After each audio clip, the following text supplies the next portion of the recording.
विवाहितेचा 2 लेकरांच्या सोबत एकत्रच विहिरीत उडी. कारण ऐकूनच धक्का बसेल. सत्य घटना.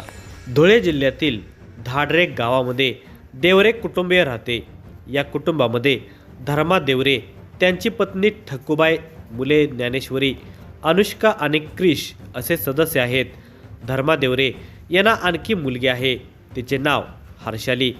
तिचा विवाह मालेगाव तालुक्यातील सौंदाणे गावातील राहुल अहिरे याच्यासोबत 10 वर्षापूर्वी झालेला होता. ते आपला पती सासू सासऱ्यांच्या सोबत राहते.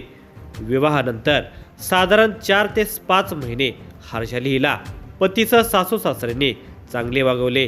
त्यानंतर मात्र हर्षालीची सासू कांताबाई आणि सासरे दिलीप अहिरे हे घरातील कामावरून तिला त्रास देऊ लागले. तिला घरातील कामासोबत शेतातील सर्व कामे करावी लागायची. मात्र सर्व कामे करून देखील तिला सासू सासरे त्रास द्यायचे. नीट काम करत नाही, तुला काहीच काम येत नाही असे ते तिला टोचून बोलायचे. तिची सासू तिला पोटभर जेवणही देत नसे.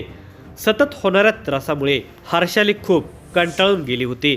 ती माहेरी गेल्यावर सासरी होणाऱ्या त्रासाची माहिती तिने आईवडिलांच्यासह बहिणीला देत होती.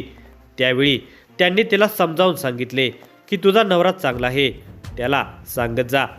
जेव्हा ती सांगायची की माझा नवरा मला म्हणतो तू मला आवडत नाही, उलट आईवडिलांच्या सांगण्यावरून तो मला मारहाण करतो, त्यावेळी आईवडील तिला सांगायचे की तिला मूलबाळ झाल्यावर तुझे सर्व काही व्यवस्थित होईल, हे दिवस निघून जातील, काय दिवस सहन कर असा धीर तिला ते देत असत. लग्नानंतर काही दिवसातच हर्षाली हिला जाच होऊ लागला. आईवडिलांनी तिला त्रास सहन कर, पुढे त्रास होणार नाही, मूलबाळ झाल्यावर चांगले दिवस येतील असा विश्वास दिल्याने ती त्रास सहन करत राहिली. अशातच तिला दिवस गेले. तिलाही वाटू लागले की आता आपला त्रास कमी होईल, पण तसे काही झालेच नाही.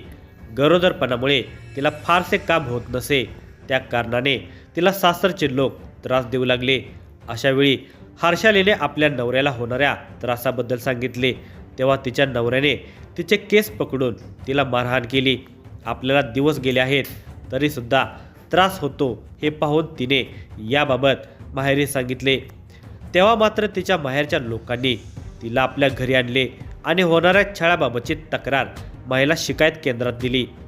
सासरच्या लोकांना हे कळताच त्यांनी धाडरे गावी जाऊन हर्षालीच्या सासरच्या लोकांना आम्ही यापुढे हर्षाली हिला त्रास देणार नाही असे सांगून तिला पुन्हा नांदावयास आणले. हर्षाली पुन्हा नांदू लागली. आता तिला ते चांगले वागवत होते, पण हा प्रकार काही दिवसच चालला. त्यानंतर पुन्हा त्यांची नाटकं सुरू झाली. काहीतरी कारण काढून तिला ते पुन्हा त्रास देऊ लागले होते. घरातील आणि शेतातील कामे करूनही तिला पोटभर जेवण देत नसत. तिचा नवरा राहुल हा तर छोट्या छोट्या कारणाने कुरापत काढून तिला मारहाण करत असे. ती माहेरी आली तर ते तिला फोनवरून अर्वाच्य भाषेमध्ये शिवीगाळ करत असे. तिला सतत अपमानास्पद वागणूक देत असत. आता मात्र ते तिच्या चारित्र्यावर संशय घेऊ लागले होते. तू माहेरी जातेस, तिथे तुझे कोणी आहे का असे तिला बोलू लागले. आता हर्षालीच्या त्रासामध्ये आणखी एक भर पडली. ते म्हणजे हर्षालीची नणंद नवऱ्याला सोडून माहेरी सौंदाणे येथे राहावयास आली. ती देखील हर्षालीला त्रास देऊ लागली. घरातच त्यांनी वेगळी चूल मांडली. ते सर्वजण आपल्यासाठी वेगळे जेवण बनवू लागले आणि हर्षालीला उपाशी ठेवू लागले. घरात आणलेले सामान तिच्यापासून लपवून ठेवू लागले. तिला जेवण बनवण्यासाठी किराणा मालही देत नसत, उलट शिळे अन्न खायला देत असत. तिच्या नणंदेने तिला सतत शिवीगाळ आणि दमदाटी करत अनेकदा मारहाणही केली. पण हर्षाली सर्व काही त्रास मुकाटाने सहन करत होती. दरम्यान हर्षाली हिला आरोही ही मुलगी आणि संकेत उर्फ शौर्य अशी 2 मुले झाली. या 2 मुलांच्यासाठी ती सासरच्या लोकांकडून होणारा शारीरिक आणि मानसिक छळ सहन करत होती. मुले झाल्यावरही हर्षालीचा त्रास कमी झाला नाही. नवरा तर सतत तिला तू मला आवडत नाही, तू सतत माहेरी जाते, तिथे तुझे कोणी आहे का अशी कुरापत काढून क्रूरपणे मारहाण करत असे. तिच्या चारित्र्यावर संशय घेऊन तिला अपमानास्पद वागणूक देत असे. या सर्व कारणाने हर्षाली आता जीवनाला कंटाळलेली होते. तिचे सुखी संसाराचे स्वप्न भंग पावलेले होते. सारा त्रास सहन करण्यापलीकडे गेलेला होता। त्यामुळे या छायाला कंटाळून हर्षालीने टोकाचं पाऊल उचलण्याचा खूप मोठा निर्णय घेतला। परंतु हा निर्णय घेताना तिने आपल्या दोघा चिमुकल्या लेकरांनाही बरोबर घेतले, कारण आपल्या मागे या चिमुकल्यांचं काय होणार ही गोष्ट तिला सतावत होती। त्यामुळे ती दोन्ही लेकरांना सोबत घेऊन घराशेजारी असलेल्या शेतात गेली आणि अश्रू ढाळत तिने दोन्ही लेकरांच्या सह शेतातील विहिरीमध्ये उडी टाकली। काही क्षणातच नाकातोंडामध्ये पाणी जाऊन विहिरीत बुडून तिघांचा मृत्यू झाला। घटनेची माहिती मिळताच लोकांची गर्दी जमा झाली। कोणीतरी या घटनेची माहिती पोलीस ठाण्यामध्ये दिल्यानंतर पोलीसही घटनास्थळी दाखल झाले। हर्षालीच्या माहेरीही याबाबत कळवण्यात आले। तेही ऊर बडवत आपल्या नातेवाईकांच्या सह हजर झाले। त्यानंतर पोलिसांनी नागरिकांच्या मदतीने मृतदेह बाहेर काढले। यावेळी हर्षालीच्या आई वडील आणि भाऊ आणि नातेवाईकांनी केलेला आक्रोश मन गलबलून जाणार होता। आपल्या मुलीला आत्महत्या करण्यास भाग पाडणाऱ्या तिच्या सासू सासरे आणि नवऱ्यावर सर्वजण चिडलेले होते। तणावाची परिस्थिती निर्माण झाली।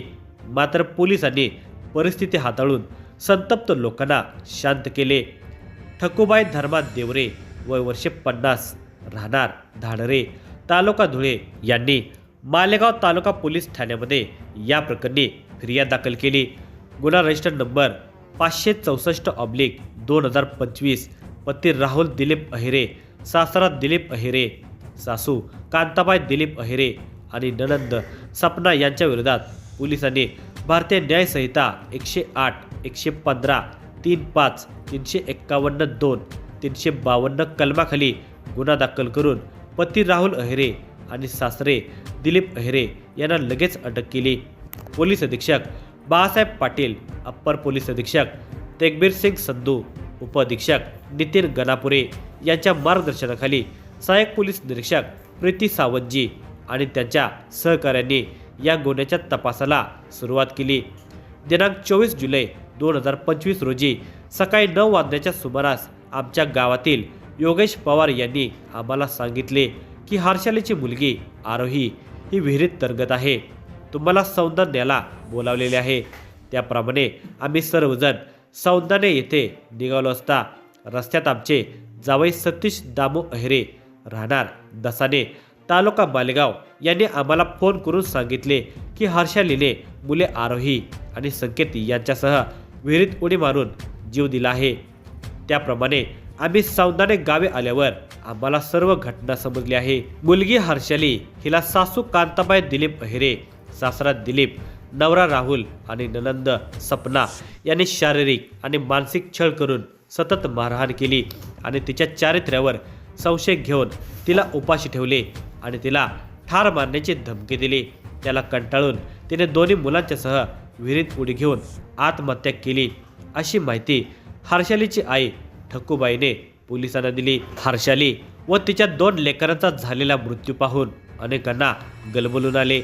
2 चिमुकल्या लेकरांचा काही दोष नसताना त्यांनाही मृत्युमुखी पडावे लागले। आपले जीवन संपवण्याचा निर्णय घेताना तिने दोन्ही लेकरांना का बरोबर घेतले, अशा प्रतिक्रिया आता ऐकाव्यास येतात।